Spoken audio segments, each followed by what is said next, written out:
What's up, gang? Thanks for joining the Undiplomatic Podcast, the show with undiplomatic takes about the foreign policy scene. I'm Van Jackson, here with my co-hosts Julia Gledhill and Matt Duss. What's going on, fellas? I mean, friends. Hey, y'all. Hello. Great to see you. So, a number of issues on the docket. It's been a minute since we've all been back together. Probably the most urgent is that Matt took a trip to the Middle East, Israel, Palestine. Do you want to talk about it? Were you in Gaza? No, did not go to Gaza. Very difficult, even in better circumstances, to get into Gaza, although I've been there a few times. Yeah. But we were within sight of Gaza. So my colleague, Nancy O'Kale, the president of Center for International Policy, and another colleague traveled there. We were there last week. And very interesting, as soon as we got there and started speaking with Palestinian and Israeli colleagues, the ceasefire agreement was getting very real from folks we were talking to there, Palestinians who were very hopeful about prisoners being released as part of the agreement. Israelis obviously very hopeful about hostages being released, and of course just a stop to the war, now 15-month-old war. And of course that's what happened. And as I think that subsequent reporting has made clear, Donald Trump applied some pressure via his envoy, Steve Witkoff, who I guess arrived the same day that we did, and really put the screws to Netanyahu in a way that Biden had simply been unwilling to do. From all the folks we spoke to, that pressure was very real. Netanyahu, his priority is to stay out of jail, and he knows that to do that, he needs to stay very close to Trump. But getting back to Gaza, when I say we were able to see Gaza, one of the things we did was we visited Kfar Aza, which is one of the kibbutzes that was attacked on October 7. We're able to see that with one of the residents there, a very, I don't even know what term to use, moving, devastating, tour of that site. But yeah, you can see Gaza. We saw Gaza 2 kilometers away. We heard the booms. We saw the smoke rising because the ceasefire had not taken hold yet. What's your sense of how precarious the ceasefire is? I mean, there's so many steps and phases and such that there's certainly a lot of room for breakdown. But yes, I mean, I would be shocked if Palestinians and even specifically Hamas would not be interested in maintaining the ceasefire. But the question is can you get reciprocity on that? Yeah, this has been Hamas's key demand from very, very early on to end the war. One of the drivers of the October 7th attacks was to have a prisoner exchange, to take Israeli prisoners, which you can exchange for Palestinian prisoners, of which there are many thousands. How do the IDF's incursions in the West Bank impact the sort of lasting power of I was wondering about that too, because that's happening even with the ceasefire. That's always going on. So even when you hear people that's saying a fucking problem. Right, that's violence. It's a huge problem. But I also think it's important for folks to know that when you hear these claims there was a ceasefire and Hamas violated on October 7th, that's the violence that's always going on. Right. There's always a steady level of violence against Palestinians, even when there is a ceasefire. Even when there's nothing going on, it's only when there's violence against Israelis that people seem to sit up and notice that there's violence, and of course that creates a very, very horrible incentive. But I think part of the real uptick in the violence that we're seeing right now is in part a sop to the Israeli right, who was outraged and surprised at the pressure that Trump brought to bear to get the ceasefire, because they want this war to keep going, like Netanyahu, for different reasons. Netanyahu wants to keep the war going because he knows that once the war really stops, he will face a reckoning. And that crackdown in Jenin, this is something we also heard, is going on with the assistance of the Palestinian Authority, who see this, who also understand that they need to stay close to Trump. And as one Palestinian analyst put it to us, the Palestinian Authority assisting in the attacks in Jenin are a way to kind of show their security bona fides to the incoming administration. And of course, all of this happens at the expense of actual Palestinians who, the Palestinian Authority is a corrupt, organ run by old men who are just protecting their own personal privileges and doesn't really represent the interests of Palestinians in any meaningful way. Well, Trump has also lifted the sanctions on the settlers Mhm. Oh, accused yeah. of Yeah. Palestinians in the West Bank as well. Yeah. So he's kind of taking Yeah. a two-track approach. Yeah, a straightforwardly pro-terrorism move. Yeah. Because these are, and again, I think this is one of the very few. I can think of maybe one or two other good things that the Biden administration did on Israel-Palestine, but the sanctions on settlers and pro-settlement organizations, and I think really importantly, potentially officials related to these acts of violence was really important. And yeah, he's removed those. I think that was also kind of like a price for putting pressure and getting the ceasefire. But still, I think there are a number of like mixed signals that are being sent right now to everyone. So we're all trying to figure out, okay, what ultimately is the vision here? What is Trump ultimately going to try to do? It's hard to make sense of because I've also heard rumblings this week about Trump, trying to cancel all foreign assistance, like period. I know that's been a topic of conversation here at Stimson. So yeah, just the coherence and consistency that we're going to see or not see over the course of this administration. It's hard to keep up. There's constantly going to be this need to pay really sharp attention to who's having to eat shit because of the things that we're deciding in policy. And under Trump, because of the way that these fucking guys operate, there's always going to be a lot of people eating shit.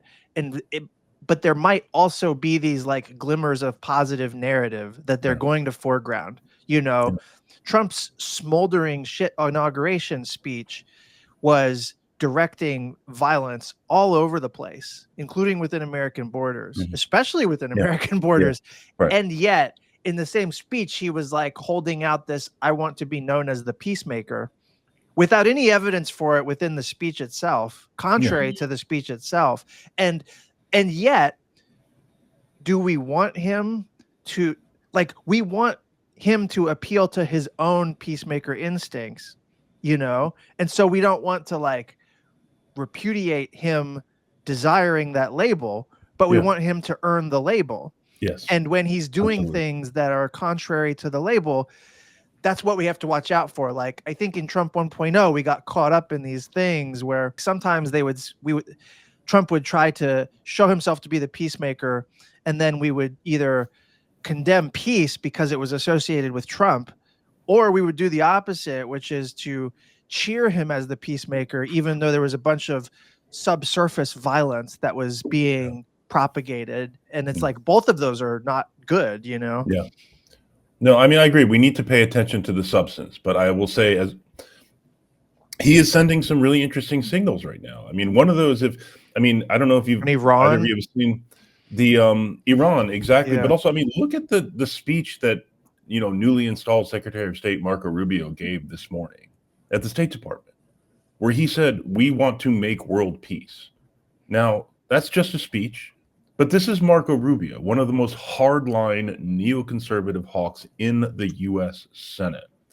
He was the neoconservatives' golden boy. He was the inheritor of the neoconservative dream, who has now been completely housebroken, and brought in. And this is how he's talking. And again, we have very recent experience with secretaries of state saying these things and failing to uphold them. I'm talking about, Tony Blinken, in one of his first days at the State Department in 2021, releasing the statement about how we're putting human rights back at the center of U.S. foreign policy, which he absolutely did not do. So again, let's be skeptical and cautious here, but I think it's worth noting to hear Marco Rubio talking in this language and others, and yes, Iran. Let's look at the substance. But let's not be drawn into this kind of reflexive resistance that, good things can be bad if Donald Trump talks about them. I'm just curious to see how long these people last, because you're also seeing the sort of appointees in DOD who perhaps have a more, are in the restrainer camp, get attacked in Jewish Insider. And it's a campaign that's beginning. And I'm curious to see how it's going to sort of play out, especially with the people at the top that are actually going to protect, appointees who are trying to make positive change in the Trump administration, which is absolutely worth doing. Yeah. There's also like some appointees are associated with the restraint camp in DOD. Some are actual like walking, breathing war crimes. Like the undersecretary of the Air Force appointment was a guy who got fired for talking about his book in 2021, which was a book about a Marxist authoritarian takeover of the US military through DEI.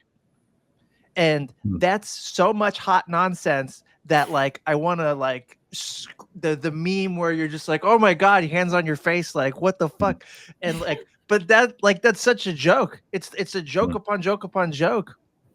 Undersecretary of the Air Force nominee. Yeah, you know what I mean? You know, there's again a mixed bag, mixed signals. There's a lot of bad, some good. I mean, It's as Julia mixed. said, I think some of these folks who've been brought in, and you know, I don't want to get them in trouble by giving them my support, but I've been quiet about them because I'm Yes. like, I don't want them to associate with me. Right. You know, and yes, there are some restraint folks who've been part of some really interesting conversations we've all had in Washington over the last few years. There are some folks associated with restraint in the Middle East because they want to focus everything on China. So we need to be realistic about, you know, what is good and perhaps not so good.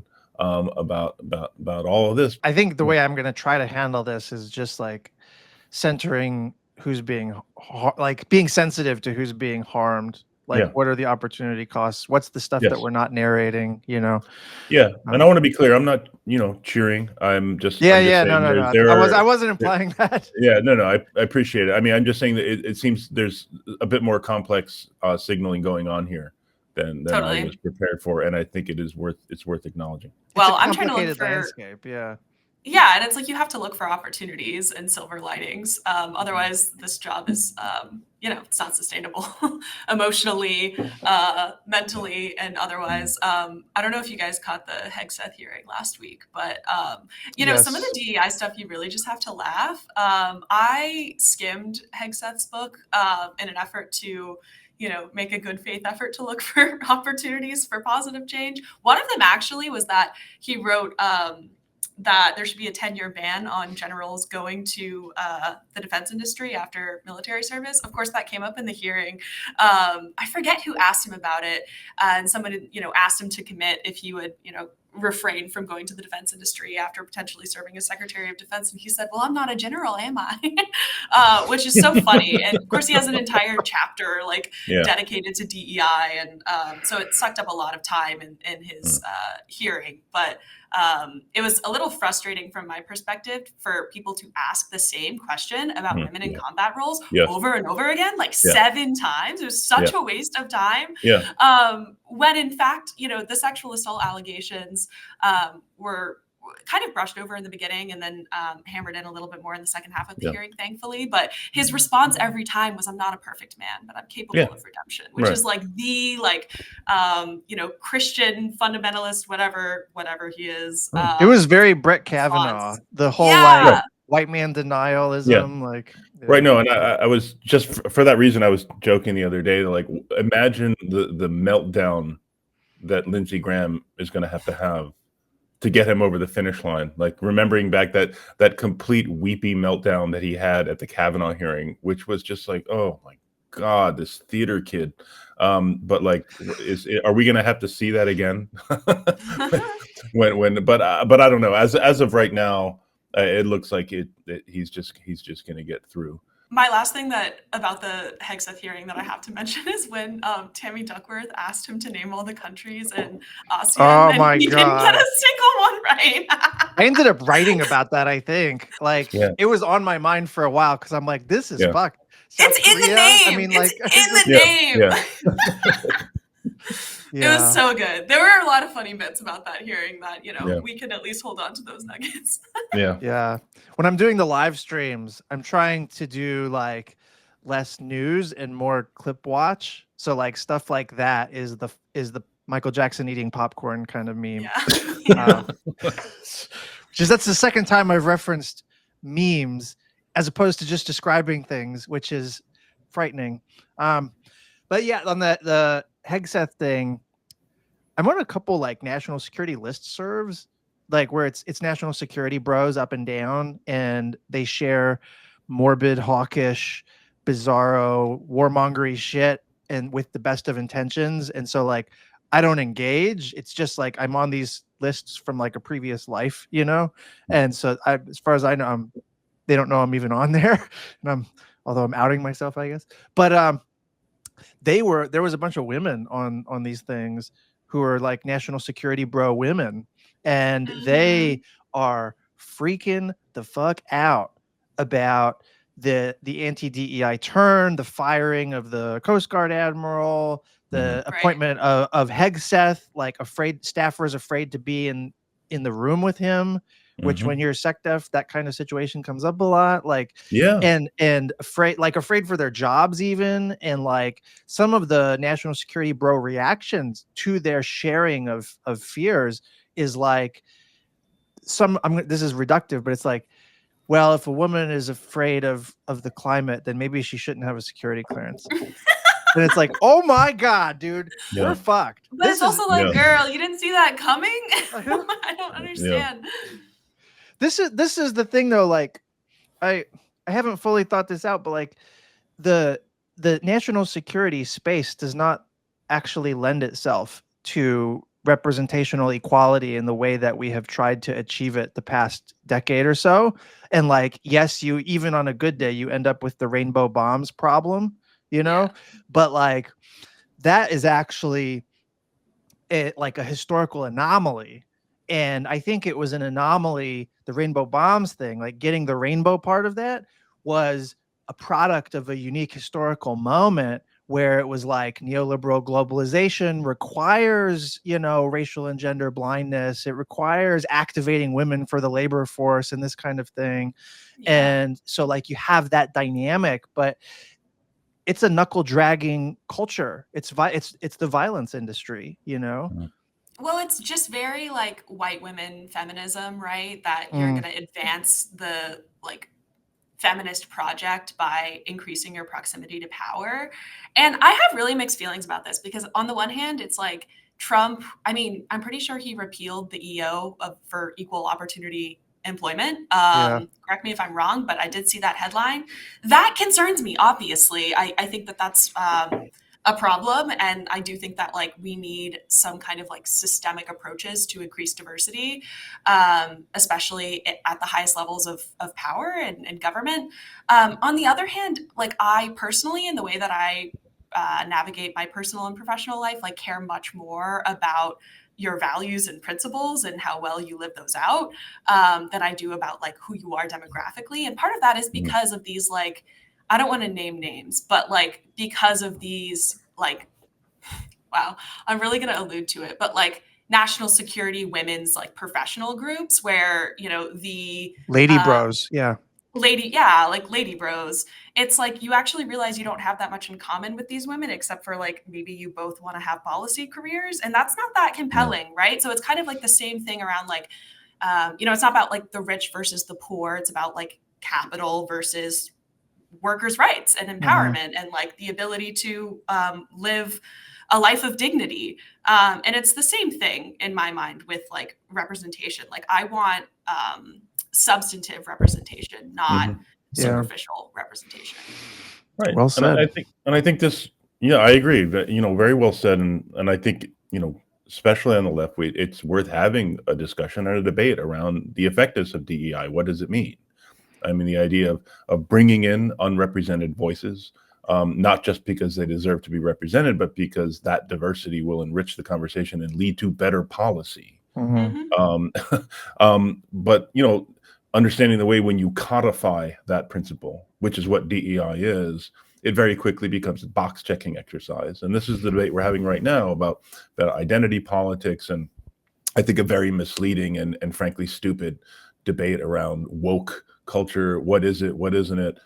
This gets into the, people trying to cast all these things onto the left when in fact it was kind of centrist liberals who were adopting a lot of these, things as a way of avoiding the materialist critique that the real left, I think, was trying to bring. So, again, I don't think Trump and other MAGA folks have largely, it's not like they want real diversity. I don't have any illusions about what their ultimate goals are, but I do think we need to think about, what parts of the DEI critique are right. Totally. Yeah, it's a sad state of affairs where DEI, as problematic and elite capture-y as it is the thing we're in a massively defensive crouch if we're trying to like defend that thing, as problematic as it is, as as a symbolic object or whatever. Like that's just a sign of progress being on the back foot. But anyways, briefly, I wanted to talk about the Restricting Nuclear First Use Act, or what is it? Restricting First Use of Nuclear Weapons Act. The bill's origins are from like the mid-Obama years. So like it was not something that arose in response to Trump per se, but it was like there was a recognized problem that you could have somebody like Trump way before Trump. And why would we want that? Like, we don't need push button nuclear Armageddon. And the more important thing is like the Constitution gives Congress the authority to declare war, not the president. And the first use of nuclear weapons is clearly an act of war. There's no way that you're going to use nuclear weapons and it's not an act of war. So that contradiction has to be resolved with new legislation that would also be like, good or like stabilizing in a way. Like, so it takes the form of the Restricting First Use of Nuclear Weapons Act, fucking gets nowhere in the Obama years. It's reintroduced in the Trump years, gets nowhere. And it really needed traction in the Biden years. And Democrats did not rally around this at all. And it's like, too hard to take such a vote. It's like, seriously, what the fuck? Are you afraid? It's so short-sighted. And like the idea that you're going to introduce it now that Trump is in power again. Yeah. I mean, good, but like you're not going to get this. You're not going to get the votes for it when Trump is in power. You're going to get the votes for it in another period, like perhaps in the past 4 years, And so like, once again, I feel like Democrats, like I've said this before, but like we had one mission the past 4 years, and it wasn't green tech tax credits. It wasn't like jerking off to semiconductors. It was totally about bridling the national security state and trying to like future-proof the U.S. and the world for the far right. And we didn't even try. Yeah, because Biden was not interested. I mean, there were people he brought in. I mean, you look back at some of the things, the articles that were written, the papers that were developed by this kind of network, which I was a part of, and you guys were probably part of as well, of recommendations for how we're going to really start to reform this. So much of it was just completely discarded. Why? Because that's where grand strategies of the left came from, kind of. Right. It was like, hey, this is all different. No, there was a really interesting conversation going on involving some people who went in at very high levels in the Biden administration. But it turns out that the principal could not have been less interested in refitting and reforming the national security state. It's probably a word that I think has probably never left his mouth, national security state. He just was a firm believer in American primacy. Well, I don't know this to be true for the no first use conversation, but isn't the argument basically that like strategic ambiguity is good, which is kind of, I don't know if Biden made that argument, but it's kind of ironic coming from him, given sort of his general approach to like Taiwan throughout his administration. Biden was gonna endorse no first use before he became president. Like he was one of the guys who had spoken favorably about no first use. Oh, and that's a long list of things that he had endorsed as a candidate, and before he sat in the chair. And then he got power. Yeah. Right. Classic story. Yeah. All right. Well, there's a clip I want to share for this next thing that Matt Duss appears in, which was surprising to me, pleasantly surprising. More Perfect Union does these fantastic sort of like video clip deep dives. Mm. And one of them on stuff that's like politics and foreign policy. They seem to have a good political perspective. And they did one on how Saudi Arabia bought Trump. Off winning the presidential election, Donald Trump appeared at a UFC event, flanked by bullet-headed UFC CEO Dana White and Elon Musk, who had just spent $270 million electing Trump. But there was another That is so weird. who wielded as Okay. much influence and wealth. First of all, hold on. Did you hear that noise he made? What was that? That the way he talked when he was doing that thing, it sounded like that fucking monster character from the original Men in Black, like sugar water. Like it was. It's pretty much anyone alive. Yasser al-Rumayyan, the head of the Public Investment Fund, the Saudi state-run sovereign wealth fund, which controls about $930 billion. Al-Rumayyan could claim some degree of ownership of practically everyone and everything around him that November night. From UFC, which was planning some splashy events for Saudi Arabia, to Elon Musk, whose companies had long been recipients of Saudi investment capital, and Trump himself, a stalwart Saudi ally whose political, economic, and family interests had come to depend on Saudi largesse. It's clear that Saudi Arabia has been investing in Trump and Trump world for a long time. I love the Saudis. Many are in this building. Lobbyists representing the Saudi government paid for an estimated 500 rooms at President Trump's D.C. hotel. Hotel is sick. Golf They're really good. Invitational. The Saudi-backed golf tour. Trump Really good. national direct. Have a good time, everybody. Now, they buy apartments from me, they spend 40 million, 50 million. Trump Tower, Jeddah. Am I supposed to dislike them? I like them very much. I think we get the idea. This is some scumbum shit. So first of all, congratulations for being in a More Perfect Union clip. But yeah. No, I What- mean Faz Shakir. I mean, we go way back. He's fantastic, and Oh, yeah, and Faz is running for, DNC right? chair. That's right. But yeah, great, and it's generally a labor-focused organization, which I think has been really, really effective. But yeah, they focusing on this video, I think, which is important. yeah, I mean, so what can you?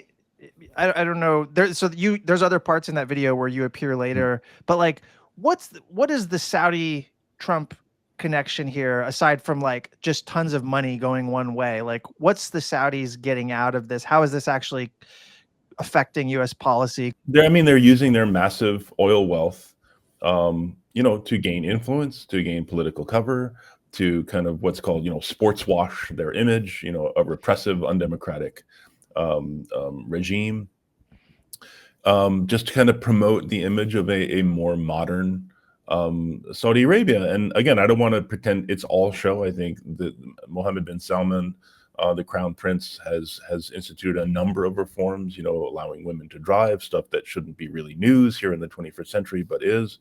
So I don't want to say it's all pretend, but it's all very much under the strict control of, again, the Saudi family and the Saudi regime. And and they understand that Trump needs investment. I mean, Trump constantly needs, Trump's, main goal has always been, making Trump world richer, making himself richer. And when you have a president, and we went through this in the first Trump administration, when you have a president who owns hotels and who owns golf courses, those are avenues of influence. Those are avenues of corruption. I don't know how much of there is like proof of a quid pro quo, but the U.S. has been, and especially Trump, a like just unqualified supporter of the Saudi war in Yemen. Like Trump vetoed the war powers resolution that was going to end that support.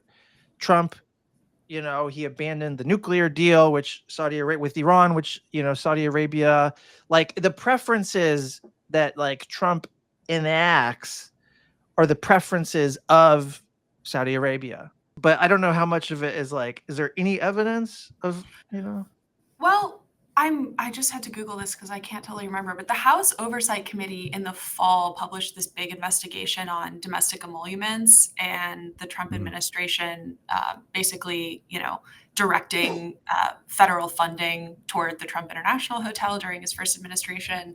It ended up being like a few $100 million, I believe.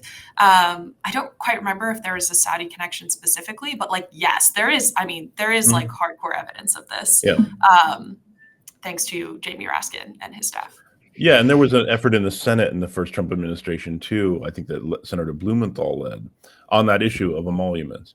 And it turns out that you have a president who just decides he doesn't give a shit and is just going to go for it. The actual ability of Congress to pursue relief or press its own, to enforce the law essentially, is very hard. But also, like, we shouldn't have to demonstrate an actual quid pro quo. It's called the appearance of a conflict for a reason. Yeah, that should be disqualifying on some level. And this is part of the problem with political corruption in our country. More broadly, is that we've had a series of Supreme Court decisions, whether it's Citizens United, whether it's the McDonald decision, the governor of Virginia who was getting gifts from this wealthy donor and who was in turn setting up meetings and doing favors. And a unanimous Supreme Court decision, including the sainted Ruth Bader Ginsburg, decided that, well, this is just friends doing favors for friends. I mean, what's political corruption anyway? Which is just mind-blowing, right? Because it's so obviously corrupt. These rich donors so obviously enjoy a level of influence and power by virtue of their wealth that normal citizens don't. And it's just this successive defining political corruption completely out of existence, and which brings us, back to our good friend, Senator Bob Menendez, which I'll say again, like the amazing thing about Bob Menendez's corruption is that he had to try so hard to get caught. Like, you don't realize how blatant the corruption needs to be in the United States. People gold bar level. And he didn't even get that much out of it. Like of gold bars, like little envelopes, like stuffed with cash, like falling out of his pockets as he walked around the Congress. Yeah, it's silly. This is kind of a tangent, but it reminds me of I was listening to the Know Your Enemy podcast, and they interviewed Eric Baker for his new book on I want to like Make Your Own Job or something. Yeah. And it's I now have to read it because it's about sort of like the entrepreneurial spirit in the United States and how it like shapes our perceptions of work. And it does feel like when I talk to my extended family or whoever, people who are hardcore Trump supporters and truly believe in his project, it's because of this sort of entrepreneurial veneer that the Musk and Trump types have, and it's just it's so far removed from reality, but it is so baked in, I think, to the American psyche that we just see that as maybe a good thing, that he's actually got a business on the side. This isn't even his full-time job. He's just it's like the Veep episode where the baseball coach runs for president and he's running the country isn't that different from running my team. It's like that. People like that. Well, no, it's like that. Remember that debate with Hillary Clinton back in 2016, where she accused him of evading taxes and dodging, and he was like, "That makes me smart." Yeah. And that resonates with people. But there was a second part of that. He was like, you and your folks in the Congress could change the laws, but you won't, because you need people like me to keep giving you money. There's actually there's another clip that Matt also appears in, I believe, from Bernie. That I've been heavily overexposed this week. That's you've been clipping like Klippenstein. So I'll show that in 1 second. But foreshadowing that, the billionaire problem, the oligarchy that is American politics, is in evidence when the billionaires get what they want in the form of public policy or law. I mean, that is what those are the indicators of oligarchy at that point. But the thing that's often overlooked is that yes, Elon, and we should shine a light on this, which is why we'll show the clip. Elon is one of the avatars of this problem. And it is corrupting to politics. But like, there were more billionaires funding Kamala's campaign than Trump's. That's right. You That's know, right. it's a bipartisan sport. Absolutely. Absolutely. But the 100%. only reason that, like, is just because Bezos and Zuckerman and Musk, welcome the spotlight. All right. So speaking of Elon, Jesus, let me see if I can share this real quick. Billionaire oligarch Elon Musk has long supported right-wing causes here in the United States, including spending $250 million to re-elect Donald Trump. But recently he's decided to take his political project global, backing far-right parties in many other countries and using his massive platform to attack anyone who doesn't share his views. Let's start with Germany. In December, Musk publicly endorsed the German Alternative for Deutschland, or AfD, a far-right political party with deep ties to the neo-Nazi movement. Its founder and former leader, Alexander Golan, has said that Germany should be proud of its soldiers in the world wars and that people should no longer reproach Germans for World War II.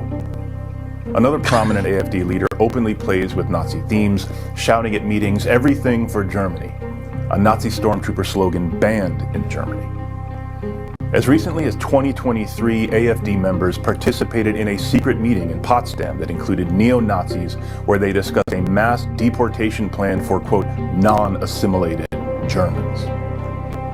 They are also vehemently anti-Muslim. A 2017 AfD manifesto said, quote, "Islam does not belong in Germany. The AfD sees the spread of Islam and the presence of over 5 million Muslims, whose numbers are constantly growing, as a great danger to our state, our society, and our system of values." Despite trying to put forward a more moderate face in recent years, the current party co-leader Alice Weidel has said she sees the defeat of Nazi Germany as the defeat of one's own country by a former occupying power, rather than the country's liberation from the cruelty of Nazism. But Musk seems fine with all this.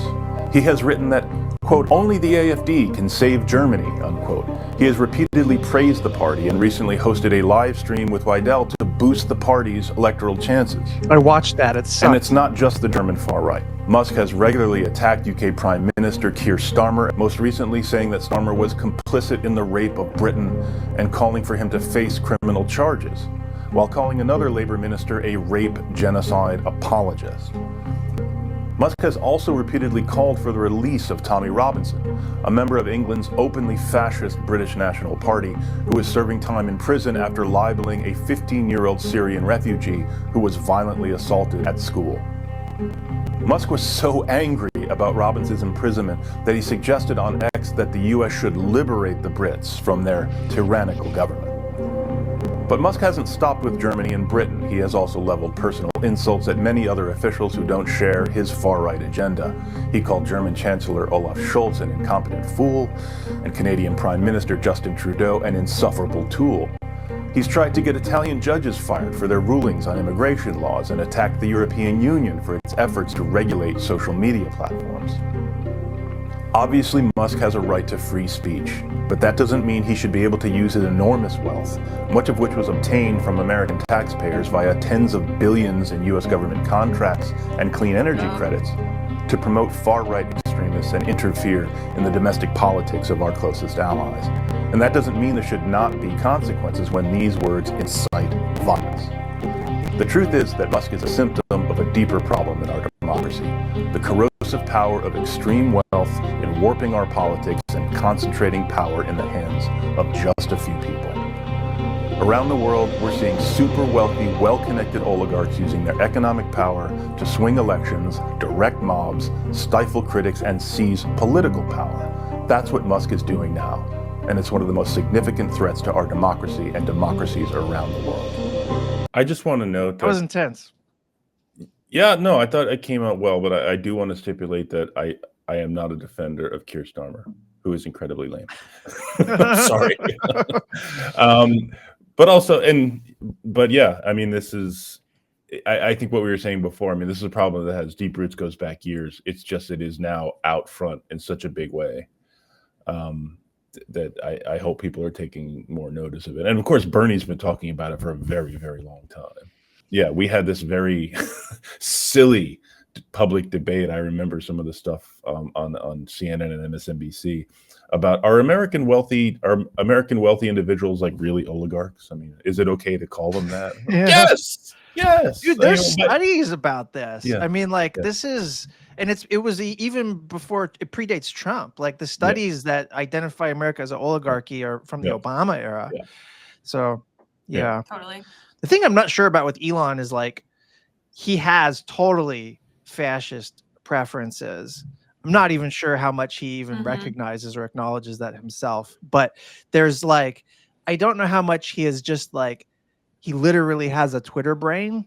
And so he's just shit posting his way through life. And like, you know, like when he performs these rhetorical things out into the universe, is that as far as some of it will go? Or is it like, this is the beginning of something much worse? You know, like it's hard for me to get a gauge on like, clearly the more reality resembles his mind, we're fucked. Like, and that's some dark shit. But when I see, Musk giving this Nazi salute, when he's supporting the AfD, run down the list of, great replacement theory, I constantly am reminded of this quote from Jean-Paul Sartre, and I just want to read it here. Quote, "Never believe that anti-Semites are completely unaware of the absurdity of their replies. They know that their remarks are frivolous and open to challenge, but they are amusing themselves, for it is their adversary who is obliged to use words responsibly, since he believes in words.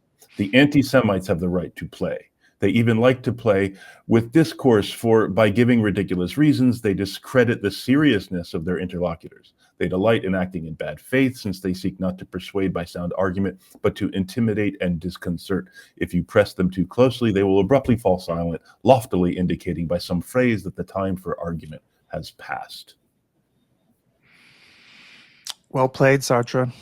Yes, Well played. He was onto something. For real. Sucks that Elon owns the public square that so many of us still use. Apparently going to get TikTok too. I can't get off. I don't know. Like, it feels, I don't know. I'm addicted. Blue Sky is just not an adequate substitute. And it kind of feels like journalists are all still on Twitter, whereas it's hit and miss on Blue Sky. So it's like, Yeah, exactly. Well, okay. There was one thing I wanted to talk about. I guess we'll just address this quickly. But the Quad, the foreign ministers for Japan, Australia, US, and India, they met the day after Trump's inauguration, and it was like the first diplomatic meeting that Rubio had, if I'm like reading the press correctly.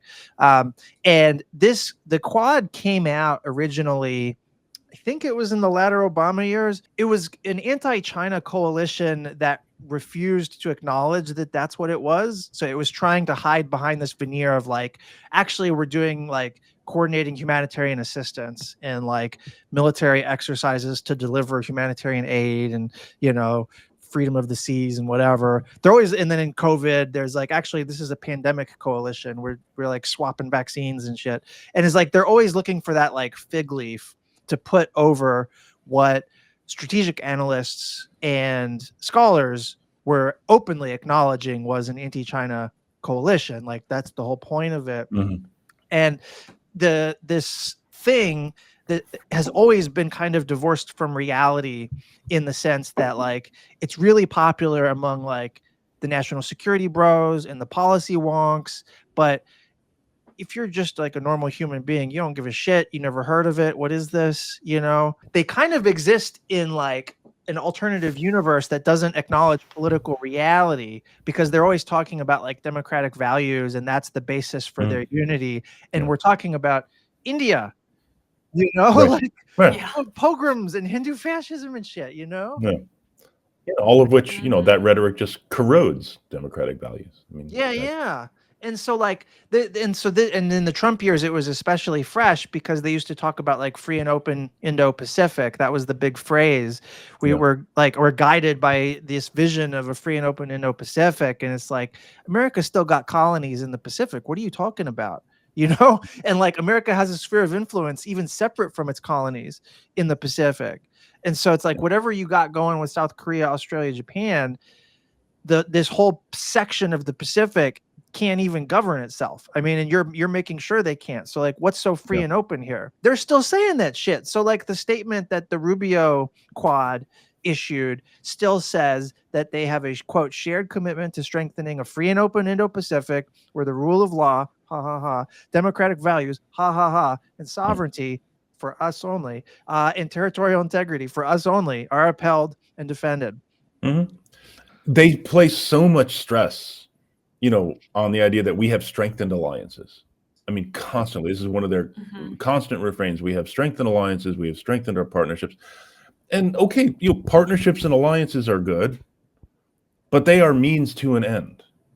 I mean, the question is asked, like, for what? What are you doing? Exactly. Have and I don't dismiss it. We shouldn't, but it's like, have those alliances? Have you left American democracy stronger? Have you left Americans more prosperous? Have you reduced the risk of war? Have you reduced the risk of the war by strengthening these alliances? And they cannot go that next step because the answer, of course, to all those questions is no. But I think, they have established this as a grading metric. So, don't be surprised by future administrations being like, well, strengthen alliances. How many meetings of the Quad did we have last year? Exactly. That's their metric. Right. Yikes. No, that's a really good point. There was there's one last observation about this. In 2017, the first book that came out about Trump, it was by Josh something called The Devil's Bargain. In that book, he has Steve Bannon on the record saying that the Quad, which at that time was very nascent, like it had just started up, Bannon thought that the Quad was the answer for how to win war with China. And so at that time, people were not talking about war with China really, but that was like part of Bannon's fascist project. And his means to an end was the Quad. And then that became the fetish object for like Asia policy hands. And even especially in the Biden administration, And so it's like, whose project are you working for when you work for these totems, these symbols, these acronyms, anyways. Okay. Are we on to buy the numbers? Is that where we're at? This has been something I've been tracking this week, and I think I will continue to for probably most of the next 6 months, if not longer. So the Freedom Caucus put out a proposal for a reconciliation package, a budget reconciliation package to increase national security spending by $100 to $200 billion in the next 4 years.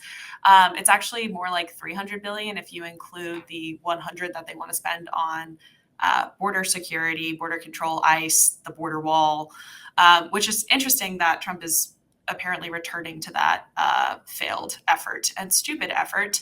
But the reason that this is important is not only that it's like an egregious proposal to plus up national security spending, and Matt can probably speak to this better than I can, but basically the Republicans have a really slim majority in Congress, obviously. They can't do defense increases through regular order. So instead they're doing reconciliation because for a typical budget bill, you need a supermajority. You need 60 votes to overcome a filibuster in the Senate.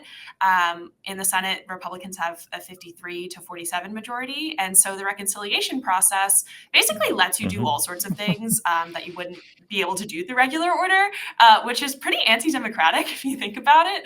The minority party can't block reconciliation packages through a filibuster. So the majority party, historically, has used reconciliation packages to do all sorts of things, namely the Bush and Trump tax cuts in the 2000s and in 2017. And Biden has also used it, for the Inflation Reduction Act, for the American Rescue Plan. I think Obama used it for the ACA. So yeah, it's pretty crazy. I do think that a reconciliation package would have to be budget neutral. So I think that the argument will probably be that the other cuts that fake, illegal, and redundant entities like DOGE will be able to offset the types of national security increases. Austerity for other parts of the budget, yeah.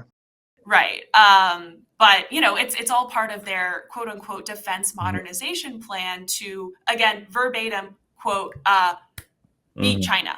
So that's a ridiculous amount of increases Yeah. to the Pentagon budget. It's for the next like 4 fiscal cycles.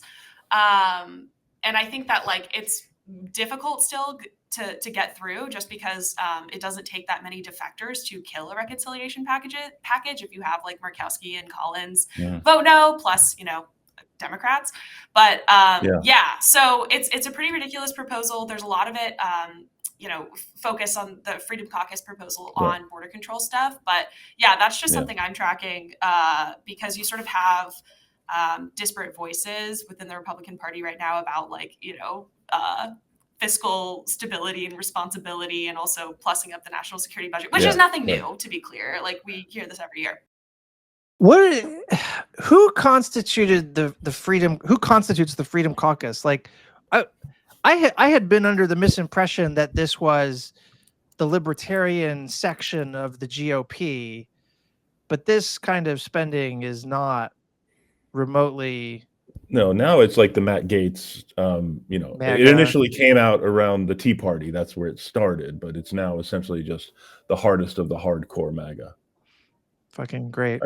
Yeah, Boebert, Andy Harris, Jim Jordan. Yeah, great. I mean, that was one of the arguments that one of the criticisms of the sort of libertarian strand of the GOP back at that in the Obama days was that, like, look, they're trying to do a form of reasoning that justifies austerity of economic democracy, welfare spending, and they're not inclined to apply that same standard to the national security state. No, but they were just opposing Obama with, yeah, with whatever arguments were at hand. Yeah, which is why they can be full MAGA now, and it doesn't really matter. Yeah, that's just like ideological superstructure shit. Who cares? Yeah. It's like, okay, well, all right. Good to see you. I haven't done an outro in a while. All right, thanks, guys. Later.